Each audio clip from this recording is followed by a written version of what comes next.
And you are listening to the Bleeding Big Blue podcast. Alex Ives back again. So yesterday I had my rant video and also the Madden simulation stream. The Giants at Rams. The Giants lost that one 33-30. I'm going to be commentating on the Rams game-tying drive in the last couple of minutes of the game. Then I'm also going to be doing the Rams drive that scored them in overtime with the field goal. And then I'm going to be also commentating on the last Giants drive, in which you'll see what happened there. If you have not watched the full stream already, it's already on YouTube. And if you haven't seen it and you want to see my commentary, at least on those clips, stay tuned. And if you're listening to this on Podbean, Spotify, Apple Podcasts, or Google Play, go to YouTube right now. You could watch the stream, or you could wait till the YouTube version of this podcast episode comes out, and you could watch the commentary, which will take about maybe 12 minutes long. After this, we're going to have a Throwback Thursday little part of the podcast episode. This Thursday's edition will be a bright spot in a dark season, as I named it.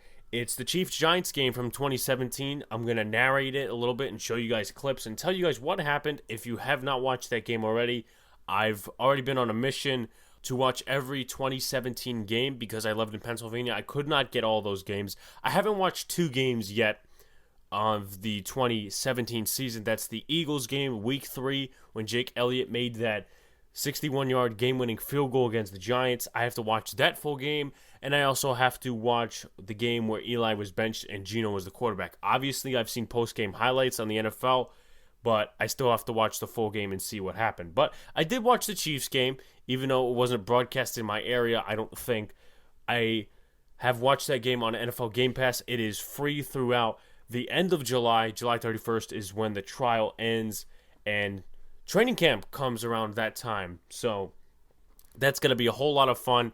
A lot of stuff coming on this podcast. Always new content and new details. It's going to be exciting, especially these last 2 days. 4 videos in 2 days, 2 streams, and 1 YouTube video, which I do rarely, but it was a rant. And even though the Curtis Grant interview, if you guys seen my Twitter, that's getting postponed until next Thursday. He had to do some stuff with his work, so that's going to be postponed to next Thursday. But I had no idea that was going to be rescheduled till this morning, so I decided to do the rant video yesterday. And you also got this podcast episode today. So 2 streams, 1 video, and another podcast episode. Great content.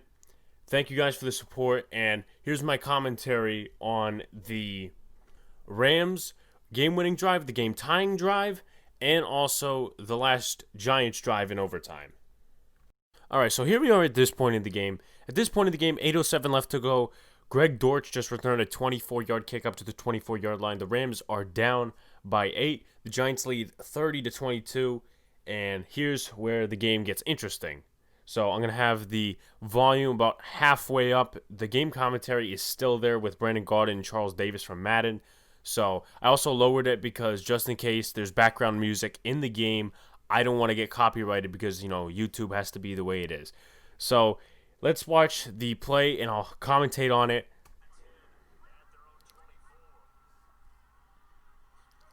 Steps back, and then much no pressure, but he goes for a check down to Darrell Henderson. Blake Martinez is on the tackle. Mostly before this part, the Giants' defense was actually doing not that bad. I mean, 2 of the Rams' points were actually due to a safety because Aaron Donald sacked Daniel Jones in the end zone. So it's going to get interesting from here, people. Steps back. Not much pressure. Williams does apply not much because he trips and falls, but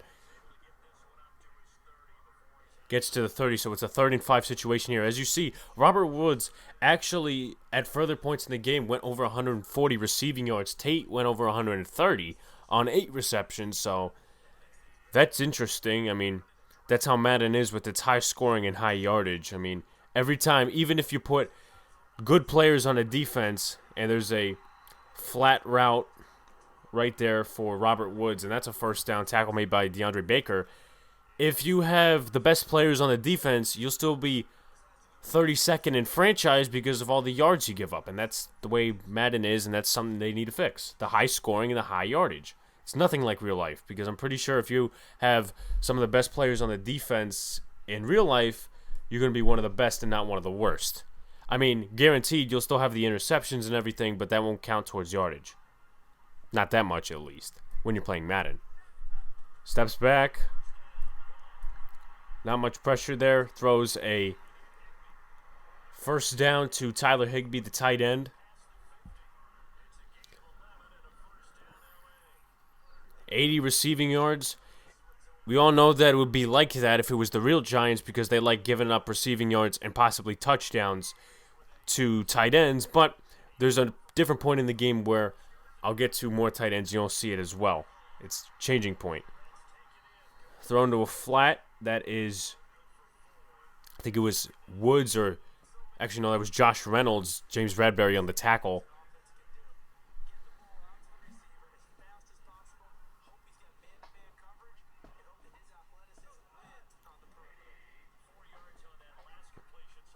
One deep safety, two wide receivers left, and Goff stepping back. He'll throw to the cut, and that is Cooper Kupp, I believe, on the reception. Only 10 yards, and he's probably the number one receiver for.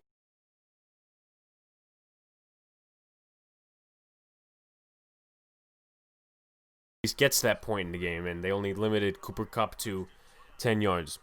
What's also interesting is there's not really timeouts called in this game if it's a simulation and you don't portray a team. We'll get to that part also as well. Robert Woods, again, another catch to the 26-yard line, so they're edging closer by the minute. See there, 9 receptions, 145 yards. Pretty sure Woods would not have that much of a breakout game against the Giants. I mean, I know the Giants' defense is a work in progress, just not that bad right now. And both teams are at 78 overall, by the way. 2 men, and then there goes Darrell Henderson for the first down. They had the blitz coming, and they didn't cover the running back. Seems like something the Giants would do. See there, 357 total yards. I mean, that's somewhat plausible, but I don't think the Rams' offense is that good. Especially with the offensive line they have. But all the sacks were earlier in the game.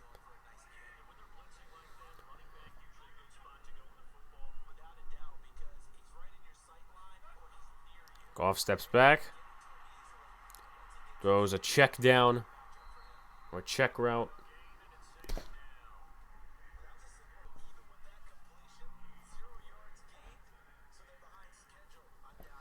So it's 2nd and 10 from the 16-yard line.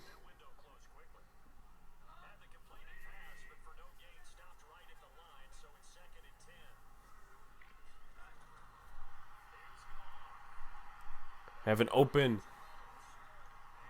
Josh Reynolds for the near first, but it is 3rd and 3 from the 9-yard line. They need the 6 for the first down here.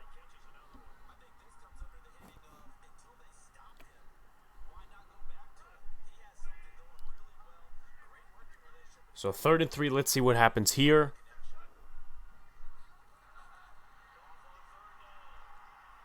And he throws it, but he gets totally bamboozled by Grant Haley. Now, he is bad in coverage in real life, but he's great at tackling. And that's why I've always recommended Grant Haley being like a linebacker or a safety, because he's good at tackling. But he's a bit undersized, so that's the problem. But obviously in this situation, it's 4th and 3. You're not going for a field goal and then later trying to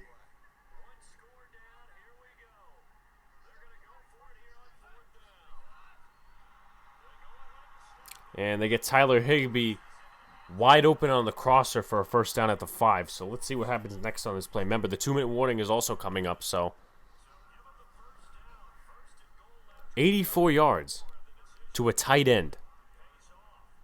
Now, I'm not saying you have to allow 15 yards, but 84 yards ain't necessarily good, and the Giants haven't been good against tight ends. They've been giving up a lot of yards against them. So this is a premier matchup that you're going to see this season. depending on how the Giants handle tight ends, as they just gave up a touchdown here to Tyler Higbee.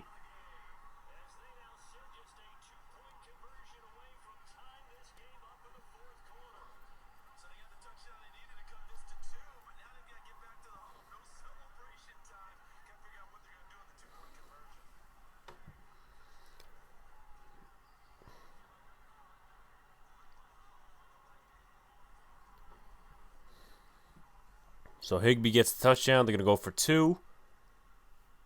Obviously, with the simulation and the fact that you're choosing no teams, you can't control your offensive or defensive plays or any timeouts. So, and here's the 2-point conversion. Same toss to Higbee. It's good. And now this is their first overtime drive in which they score. And he had a wide open Cooper Kupp and just didn't get him. If he would have caught that, they would have been in field goal position much faster, but we'll get to that point. For some reason, they have Bobby Evans at right tackle with this roster. They don't have Rob Havenstein.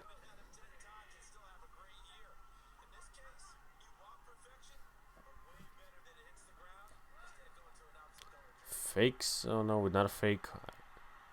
And Darrell Henderson tackled in the... Excuse me, that's Cam Akers tackled in the backfield. 3rd and 5. Let's see what they do here.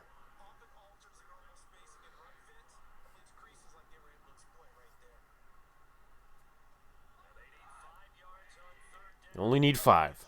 Let's see what they do here. I mean, obviously, I watched this, but for you guys watching, wide open. Henderson again, Jabril Peppers in coverage, and Grant Haley on the tackle. 339 yards. Isn't that a nice number for the Giants defense to be allowing in the passing game? But honestly, that number isn't even real when it comes to real life. I mean, it is, but in the fashion that the Giants wouldn't give up that many yards. Because Madden, if you play it, it's high scoring and high yardage, as I mentioned before.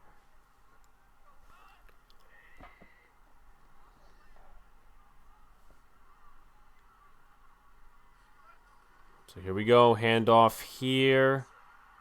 Gets a nice couple of yards, about 9 for Darrell Henderson. They also have Cam Akers in the backfield, so don't think they're just allowing 20 yards in the backfield. Cam Akers has like 55.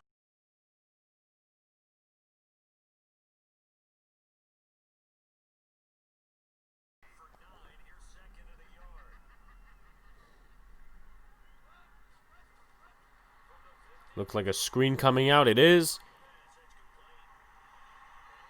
And a first down for Darrell Henderson again. That's the 43-yard line. Remember, with overtime, the first possession has to be a touchdown.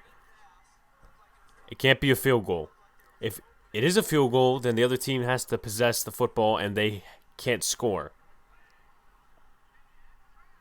But in real life, if you waste overtime and there's a whole tie in there, and there's a face mask. It's on Blake Martinez. I thought it was on Kyler Fackrell for a second, but it's Blake Martinez. But in real life, overtime only lasts about 10 minutes, and after that, it's a tie. Unless you're in the playoffs. And the Giants are in the playoffs. The Giants are not in the playoffs here, so.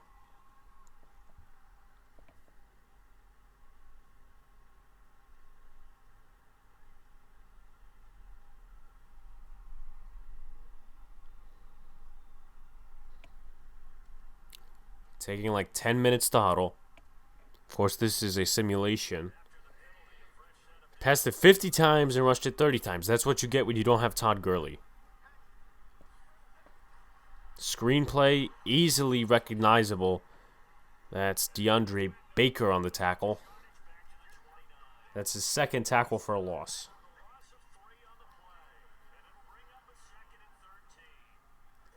In this situation, they would have to force Jared Goff to get a sack and pressure him because, at this case, can't kick from far away because they don't have Greg Zuerlein. They have Austin McGinnis, the rookie kicker. So it's going to be interesting what they do here.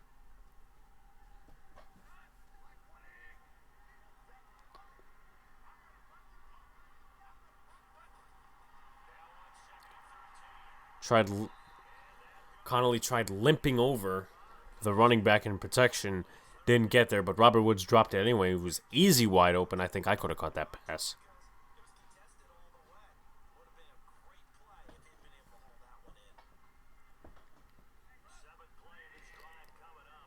As you heard Brandon Gaughan, the 7th play of this drive. They'll have Higbee over the middle once again. Baker in coverage, but he's going to be shy. So let's see if Austin McGinnis makes his kick. 353 yards. Higbee, 101 receiving yards. Doesn't that sound like a familiar foul? In the case of Giants giving up yards to tight ends. But again, it's Madden, and they push the narrative so much that they get more yards than actually anticipated in an actual NFL game. So obviously they'll kick the field goal here. And of course, with the simulation, you're not playing as a team, you can't control the view. Okay, so now the Giants have the football. Corey Ballantyne kept it in the end zone, and they had a touchback. Now the 25-yard line. And the Giants hope to get a field goal here. So let's see what happens. Jones. First play downfield. I wouldn't even do that if I was a quarterback. Go down the field all the way for the first play, unless the man was wide open. Wonder why Madden selected that play. Must be the animations. But all jokes aside, Jones has had a pretty good game. There hasn't been one turnover. Unless you, for some reason, count a safety, but for right now, Jones hasn't made that many mistakes. So he goes to Saquon Barkley to the left, only gaining about 3 yards, so it's 3rd and 7. 17 yards today for Saquon Barkley on 5 receptions.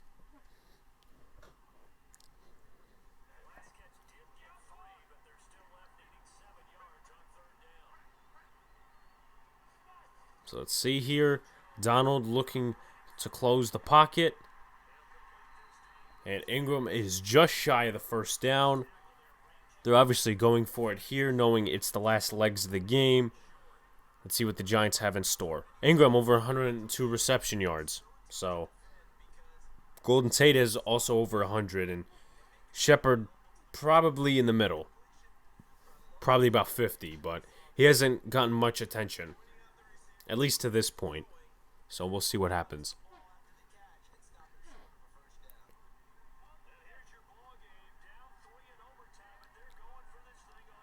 Going for it on 4th down. Multiple defensive linemen here. Play action. Gets sacked by Ebukam, but there is a flag. Now, wouldn't that seem like a Giants thing to do? Get sacked on the final play of the game, and then you have a holding penalty on your offensive line. That's a Giant thing to do.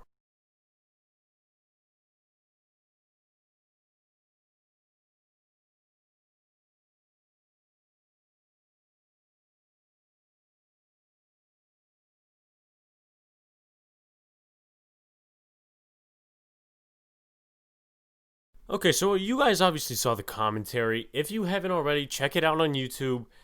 That hasn't been done by the commentary of me, but that was the Madden live stream commentary done by Charles Davis and Brandon Gaughan. So that part's on YouTube. That's the whole stream, but I just commented on a little part of the stream here, basically the core and the key parts towards the end of the game. Next, what I'm going to do is I'm going to go over the bright spot in the dark season, the Chiefs-Giants game in 2017. Some of you remember it, some of you don't maybe. I mean, it was only 2.5 years ago, but it was still a bright spot in the dark season. So it's worth going over again. I remember being hyped when we won against the Chiefs because they were an over 500 team. And something to make a point about, even this year, we were better than we were in 2017 with 3-13. This year, really last year was 2019, obviously 4-12. We actually beat a team over 500 in 2017, as much as you think about it, and we were worse. And that was Ben McAdoo. So it's really interesting. It's really interesting when you think about that stuff, but definitely more to come here. And here's my commentary basically on the highlights of that game and going back to the more important parts of that game. The Kansas City Chiefs and the New York Giants 2017. And I put up a poll on Twitter. You can vote on it if I should make a highlight reel after every Madden stream, whether it be a simulation stream or whether it be a Bengals live stream, meaning for my Bengals franchise. So far, 6 votes say yes, and I've included some hashtags. If you haven't already, vote on there. It goes for another 2 days, so after that is lifted, I will make my decision based on the poll. I'm not going to do one probably 2017. After the Cowboys game because I want to see what the voting looks like. Maybe it could change, maybe it can't. But we'll see with that. Here is the Throwback Thursday review of the Chiefs versus the Giants in 2017 at MetLife Stadium. Sean McVay, 51-17 was the score. The Giants started undrafted free agent out of USC Chad Wheeler at right tackle for Bobby Hart. Wheeler was facing a lengthy challenge versus pass rusher Justin Houston. With one of the worst defenses in the NFL, the Giants had the task of stopping rookie Kareem Hunt in the backfield and containing veteran and familiar foe quarterback Alex Smith. The Chiefs were coming off a loss to the Giants' divisional rival, the Dallas Cowboys, in Dallas. The Chiefs also hit a downward spiral after a 5-0 start and then afterwards losing to the Pittsburgh Steelers.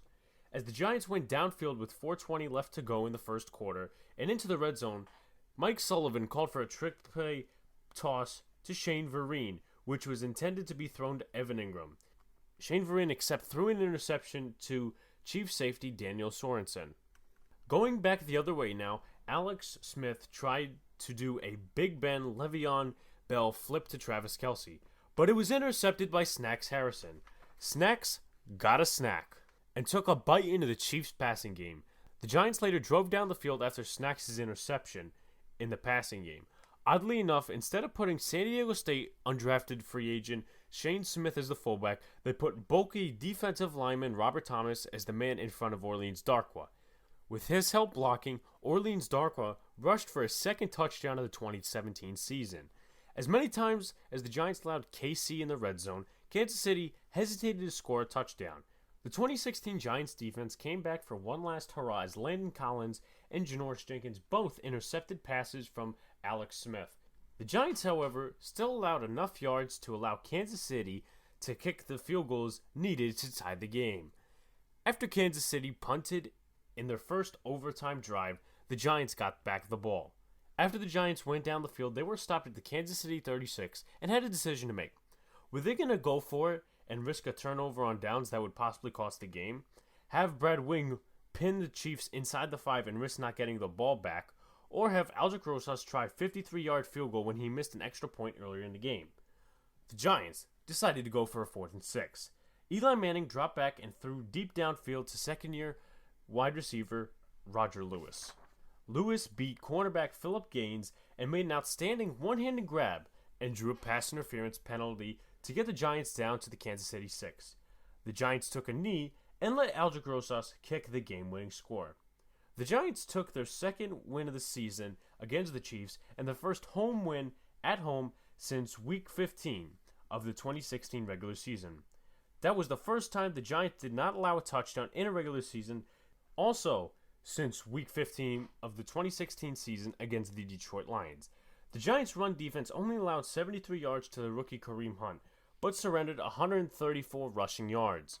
That was the last time the Giants would beat a 500-plus team until they beat the Chicago Bears on December 2nd, 2018 at MetLife Stadium. That is this week's Throwback Thursday. So that's today's episode of the Bleeding Big Blue podcast. Remember to subscribe to our YouTube channel for Madden streams, film done by Rohan Sangani, and also our podcast episodes are available on there. If you're looking for listening to it, then you go on Podbean, Spotify, Apple Podcasts, and Google Play. Follow our social media pages at Bleeding Big Blue Podcast, most notably our Twitter and Instagram for fan interactions, polls, and updates. I know this episode was a short one, but thank you guys for sticking around wherever you are supporting, wherever around the country, across the world. Remember, I have my Cincinnati Bengals stream at 8:20 p.m. If this is uploaded before then watch for 8:20. and go check it out. If this is uploaded after 8:20, however, it should still be available on YouTube. Thank you guys for supporting, and we will see you next week.